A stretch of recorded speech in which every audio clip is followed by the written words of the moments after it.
Chapter 9, Charms. I was tingling with excitement in anticipation of seeing Richard Burton in Hamlet. Bob drove us from New Jersey to the frantic streets of New York's theater district. Shortly after we were seated, the curtains opened. We were in the foreboding black and gray and white world of Hamlet's domain. Here, Richard Burton was the unhappy prince of Denmark, consumed by the tragedy that surrounded him. Richard Burton led us on a mesmerizing journey through this play. He was powerful. When at last Hamlet found his peace, I was enthralled, finding it difficult to bring myself back to reality. We were all on our feet and applauding and making a thunderous noise. Finally, we left the theater, but I remained in the spell cast by this wonderful theater experience. Once outside the theater, we were engulfed in a crowd surging toward the stage door, hoping to catch a close-up glimpse of Richard Burton. The crowd quieted some as a shiny black limousine inched its way toward the stage door. Word rippled through, "Elizabeth Taylor's in the limo!" Suddenly the stage door opened and Burton quickly raced to enter the limo. While this was happening, I caught a tiny glimpse of Elizabeth. She was even more stunning in person, and I wondered later if I'd really seen her.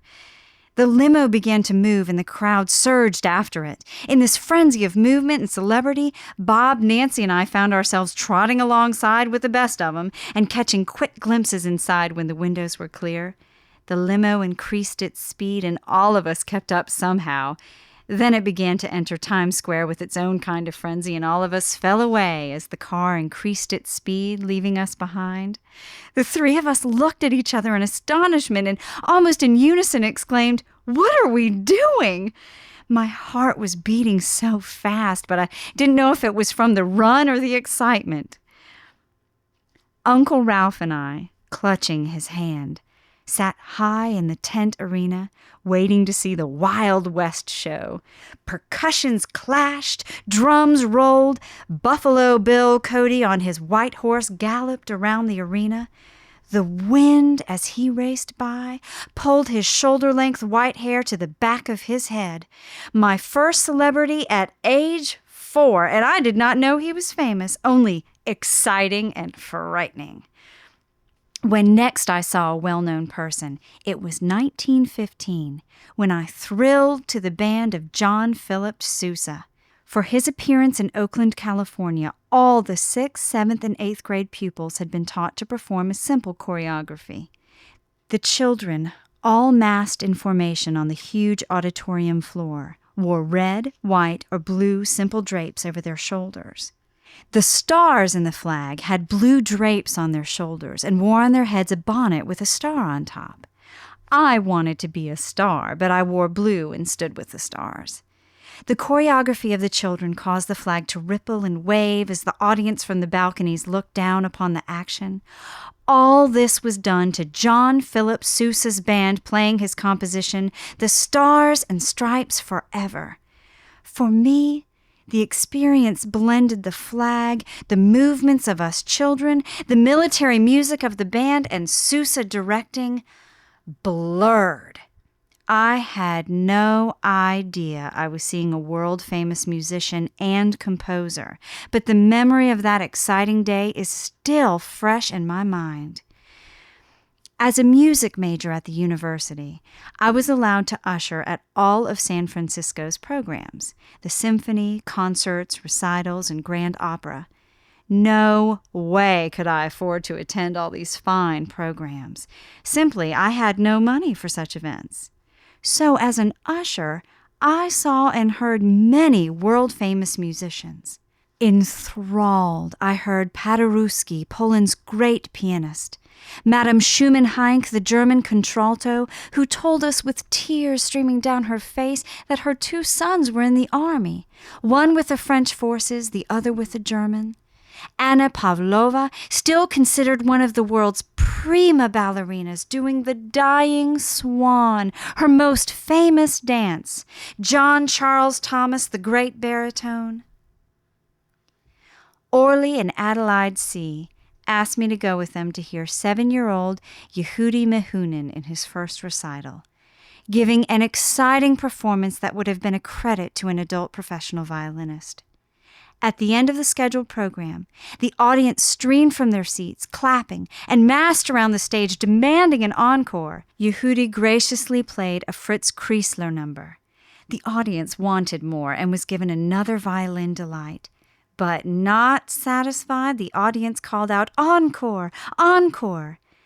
At that moment, Mr. Menuhin came on stage carrying a little overcoat and a violin case. He turned to the audience, now quiet, and said, "Thank you, ladies and gentlemen, and good night." Yehudi put the violin and bow in the case. His father helped him with his overcoat, and they left the stage. Before Yehudi disappeared, he looked at the audience and waved, quite like any average 7-year-old. The story about Menuhin would not be complete without recounting the sequel, when Menuhin, almost 80 years old, appeared as guest conductor of the San Francisco Symphony. The announcement appeared in the San Francisco Chronicle, the date December 30th. When I saw it, I told Alice, Jane, and Bob about the time I had seen Menuhin in his first recital. My Christmas gift that year was 3 tickets to the concert. At Davies Hall, we were ushered to our seats, second row, center section. Once I was in my place, Alice Jane excused herself, saying that she would be back soon. She didn't return, and it was but a matter of minutes until the conductor would make his appearance.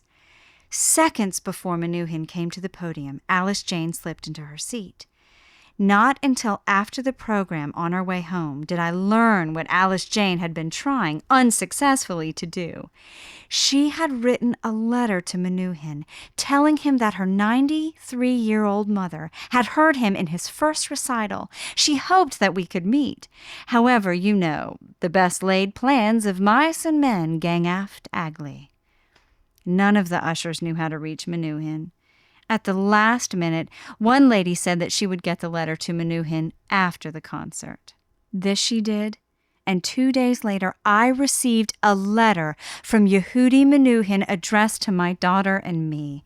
It is framed and hangs on what one friend calls my ego wall. Helen Keller, who I believe is the most remarkable woman of the 20th century, was asked to speak at an evening program honoring her. In detail, I have told this story in my book, Recipe for Longevity. One of the most glorious events of my life was the thrill of seeing and hearing this amazing woman. An amazing Austrian violinist of the same era as Helen Keller was my idol, Fritz Kreisler. After I was married, Burton took me to San Francisco to hear Fritz Kreisler. For my husband, whose whole world revolved around baseball, to give up a game to take me to the city is explained only as an act of love. Of course, I remember John F. Kennedy speaking to a large crowd. All the schools were dismissed so the students could see and hear the young senator from the observation platform of his private railroad car. Speaking of presidents, I did see Woodrow Wilson, and as a very young child, Teddy Roosevelt. He was my hero. In a special way, my contact with these famous men and women has enriched my life. Attending theater has always been a most fulfilling experience for me. There is a fulfillment on a number of levels. I always approach every theater experience with a very open mind, so I am receptive. Right off the top, I become involved in the drama, or comedy, or the story as it leads me through the piece. If the story is more abstract, then my mind begins to work on the clues, and this tantalizing process can go on for an extended period of time. There is always an urge to share and discuss ideas, so it helps to know someone who had had the same experiences. The actor is the person who takes the script and runs it through their own psyche to create a role. This process demands that actors use their own emotions to define the role. This is one of the most unique things about viewing theater, being completely caught up in a powerful performance. For example, the Richard Burton performance in Hamlet mentioned earlier. After he spoke but a few lines, he was no longer Richard Burton. He was Hamlet. All this gives me an opportunity, and one I cannot ignore, to learn more about my own private self. Theater for me is always enjoyable, entertaining, but very involved in a multifaceted way, and that is why it is so fulfilling. Some memorable performances and productions that were not mentioned earlier: Dunsmuir High School Class Play, 1948, Feathers in a Gale, stunning performances. Dunsmuir Community Theater, Father of the Bride, a credit to Broadway. New York City, West Side Story, a powerful updating of Romeo and Juliet, and very influential to future theater because of the music and dance. New York City, Jacques Brel is alive and well and living in Paris, heartfelt songs that explore life in all possible ways. New York City, The Secret Garden, my favorite story from childhood, brilliantly brought back to life. Dunsmuir, sponsored by Rotary, a total community participation in clown capers. I, in clown disguise, had a rollicking good time. New York City, Funny Girl, watching Barbra Streisand become a star in this production. New York City, The Homecoming by Harold Pinter. What was the play about? Much discussion, no real answers, provocative. New York City, Dancing at Lunasa by Irish playwright Brian Friel. Could not resist this wonderful Irish play that touches my heritage. Berkeley, California, University of California Greek Theater was the place where my violin and I soloed, the very pinnacle of my solo experience. Looking back, I wish I'd performed a Kreisler composition. Dunsmuir, California Theater, 1927. In between two movies, I and others performed in a song dance. Miss Patrick, costumed as a Spanish señorita, played Rehfeld's Spanish dance. Orly C. playing In the Time of Roses at my mother's funeral, September 1926. This is a memory that does not fade away. These things not only enriched my life, but helped me to more clearly learn about myself. A sterling silver link bracelet jingles in my hand as I settle back into my chair. I smile, remembering I wore it proudly on every special occasion. That is, before advancing years and arthritis in my right hand made fastening it impossible for me.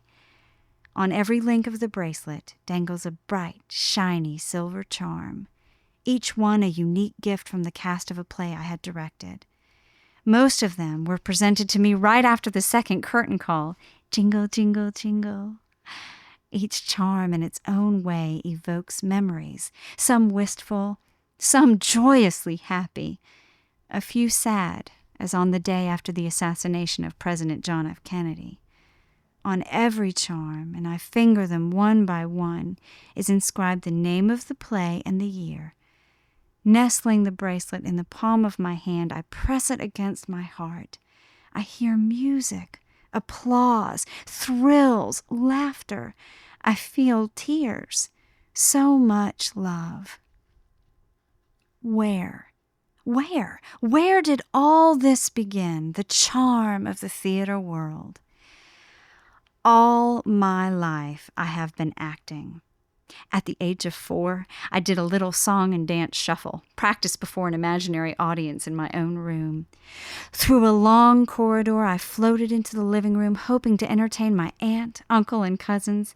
I loved what I did, but was shocked.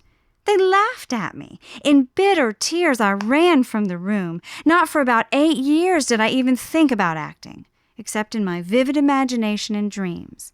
I performed in front of my mirror. Mirrors don't laugh. In Oakland, we lived in a Victorian house, probably built in 1875. The parlor on the 3rd floor was used only for weddings, receptions, or funerals, until my sister and I came along.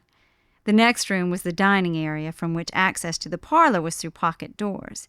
Of course, budding actors thought those doors would make a great curtain for their play. We decided to present Uncle Tom's Cabin and filled out the cast with neighborhood friends. Posted on the railing of the 2nd floor balcony was our hand-done sign on scraps of paper: Uncle Tom's Cabin. Don't miss it. Only a penny, 1 cent a ticket. Don't delay. See the play. Many neighbors came to see the play. We gave our all to the performance. The audience applauded. We had fun and were happy. Oakland High School drama department was very active. Twice a year, there were major theatrical productions. In the fall, a drama. In the spring, an operetta. I never missed those performances. The playwright of the musicals I saw was Victor Herbert, the most popular composer during the 1920s. It was my joy to have seen Mademoiselle Modiste and Babes in Toyland. In my junior and senior years at the university, I found time. As I look back, I don't know how I did it, just did. I joined a theater group sponsored by the Oakland Congregational Church. There, my imagination and my aspirations to be an actress took flight. I was given the part of the goddess Minerva in Rumpus on Olympus, a one-act play. I even got into costuming when I made for myself a crown out of construction paper and painted it gold. I covered it with rubies, diamonds, amethysts, all made by me from red, white, and lavender bottles that I smashed into tiny bits. When I set out on my own and arrived in Dunsmuir for my budding teaching career, I was taken to my classroom. There I was informed that I would teach English and direct the girls' glee club. The principal then took me to the auditorium and pointed out the stage, not yet fully completed, though it did have a beautiful new wine-colored curtain completely operational. I was told this is where I would present the school play, already chosen, a Broadway hit, Merton of the Movies. After 78 years, I can now smile, remembering my very first directorial effort. I can even laugh. Not so in 1926. A drama critic writing for the Reading Searchlight walked out before the curtain closed on Act 1. The actors were great and played their roles to the hilt. They were well costumed. The set was amateurish. There was no light technician. The actors, one and all, had fun and thrilled to the applause of their appreciative audience.